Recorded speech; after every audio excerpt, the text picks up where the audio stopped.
Assalamu alaikum everyone. Our next topic of discussion is adrenal steroids and congenital adrenal hyperplasias. इसमें हम सबसे पहले देख लेते हैं कि इनकी सिंथेसिस कैसे होती है। हमने देखा था एड्रीनल कॉर्टेक्स में तीन लेयर्स होती हैं, ग्लोमेरुलोसा, फेसिकुलेटा और रेटिकुलरिस। जीएफआर से हमने याद किया था। इसमें मिनरलोकॉर्टिकॉइड्स बनते हैं, इसमें ग्लूकोकॉर्टिकॉइड्स और इसमें एंड्रोजन्स। कोलेस्ट्रॉल से सारा प्रोसेस स्टार्ट होता है। सबसे पहले कोलेस्ट्रॉल डेस्मोलेज एक्ट करेगा, प्रेगनेनोलोन बनेगा, फिर उस पर 3 beta hydroxy steroid dehydrogenase act करेगा तो प्रोजेस्टेरॉन बनेगा। फिर 21 हाइड्रोक्सिलेशन होगी तो 11 डीऑक्सीकोर्टिकोस्टेरोन बनेगा, 11 बीटा हाइड्रोक्सिलेशन होगी तो कॉर्टिकोस्टेरोन बनेगा और एल्डोस्टेरोन सिंथेज एक्ट करेगा तो एल्डोस्टेरोन बन जाएगा, जो कि एक मिनरलोकॉर्टिकॉइड है। उसके बाद अगर हम वेसिकुलेटा लेयर को देखें जहाँ पे ग्लूकोकॉर्टिकॉइड्स की सिंथेसिस होनी है, 17 अल्फा हाइड्रोक्सिलेज एक्ट करेगा और 17 हाइड्रोक्सी प्रेगनिनोलोन और 17 हाइड्रोक्सी प्रोजेस्टेरोन बनेगा।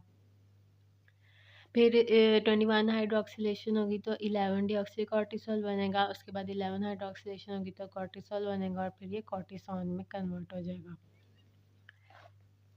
रेटिकुलरिस लेयर को अगर हम देखें तो 17-20 लाइज एक्ट करेगा तो डिहाइड्रो एपी एंडोस्टेरोन और एंडोस्टेन डायोन बनेगा और फिर ये टेस्टोस्टेरोन में कन्वर्ट हो जाएगा। और पेरिफेरल टिश्यूज़ में क्या होता है, एस्ट्रोजन और डाइहाइड्रो टेस्टोस्टेरोन की सिंथेसिस होती है। एरोमेटेज एक्ट करता है एस्ट्रोन और एस्ट्राडायोल बनता है और टेस्टोस्टेरोन पर 5 अल्फा रिडक्टेज एक्ट करता है और डाइहाइड्रो टेस्टोस्टेरोन बनता है। उसके बाद हमें ये पता होना चाहिए कुछ इम्पोर्टेंट ड्रग्स हैं वो किस किस लेवल पे एक्ट करती हैं। जो कीटोकोनाजोल है वो डिफरेंट स्टेप्स पे एक्ट करती है, डेस्मोलेज पे भी एक्ट करती है, यहाँ पे भी एक्ट करती है। यानी कि इसने जो है वो एड्रीनल इनसफिशेंसी करवानी होती है, एल्डोस्टेरोन कोर्टिसोल की प्रोडक्शन काम करवानी होती है। इसी तरह स्पायरोनोलेक्टोन भी इनहिबिट करती है, इसकी वजह से भी एड्रीनल इनसफिशेंसी होती है। ये पोटाशियम स्पेयरिंग डायूरेटिक भी है, इसको हम हाइपरटेंशन की ट्रीटमेंट में भी यूज़ करते हैं क्योंकि एल्डोस्टेरोन नहीं बनेगा, ब्लॉक कर देगा एल्डोस्टेरोन के रिसेप्टर को, पोटाशियम का लेवल भी ज़्यादा हो जाएगा, फ्लूइड ओवरलोड भी कम हो जाएगा। तो इसको हम हाइपरटेंशन की ट्रीटमेंट में भी यूज़ करते हैं और प्राइमरी एल्डोस्टेरोनिज्म, एक्नी और हिर्सुटिज्म के ट्रीटमेंट में भी यूज़ करते हैं क्योंकि फिर एंड्रोजन्स भी नहीं बनेंगे।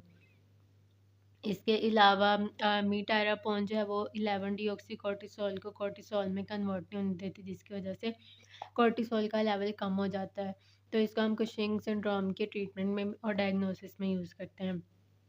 इसके अलावा हमें हेटिनिक एसिड का पता होना चाहिए कि कोर्टिसोल को इनएक्टिव कोर्टिसोन में कन्वर्ट नहीं होने देता, जिसकी वजह से कोर्टिसोल का लेवल ज़्यादा हो जाता है। ये एज एंटी इन्फ्लेमेटरी भी यूज़ होती है और इसमें इंट्रिंसिक मिनरलोकॉर्टिकॉइड प्रॉपर्टी भी होती है, तो ये भी एल्डोस्टेरोन की तरह ही एक्ट करती है, जैसे सोडियम वाटर रिटेंशन और पोटाशियम की एक्सक्रीशन वगैरह। अब हमें कुछ इम्पॉर्टेंट इंजाइम डेफिशिएंसीज का पता होना चाहिए।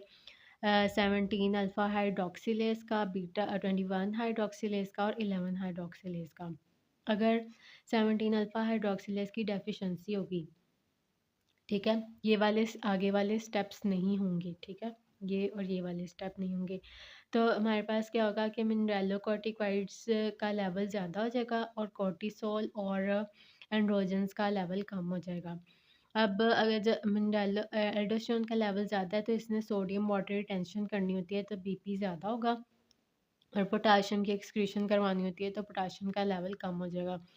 प्रेजेंटेशन कैसे होगी, अब सेक्स हार्मोन्स कम है तो मेल्स में एटिपिकल जेनिटेलिया होंगे और अनडिसेंडेड टेस्टिस होंगी और फीमेल में लैक करेंगी सेकेंडरी सेक्सुअल कैरेक्टरिस्टिक्स।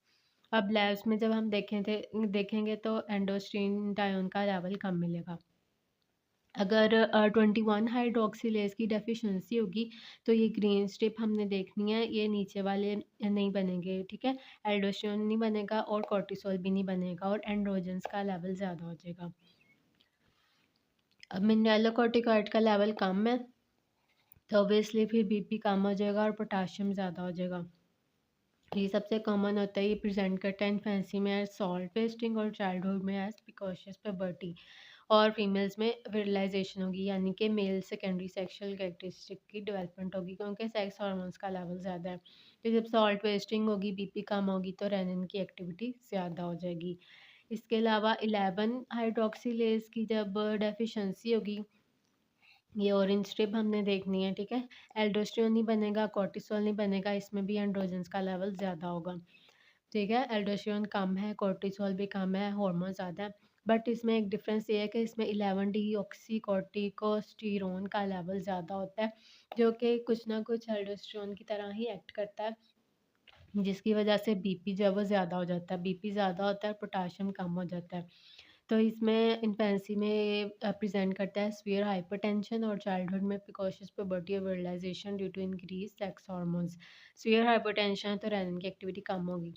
और ये भी पता होना चाहिए कि सारे कंजेंटल एड्रिनल एंजाइम डेफिशिएंसीज जो हैं वो ऑटोसोमल रिसेसिव डिसऑर्डर्स होती हैं।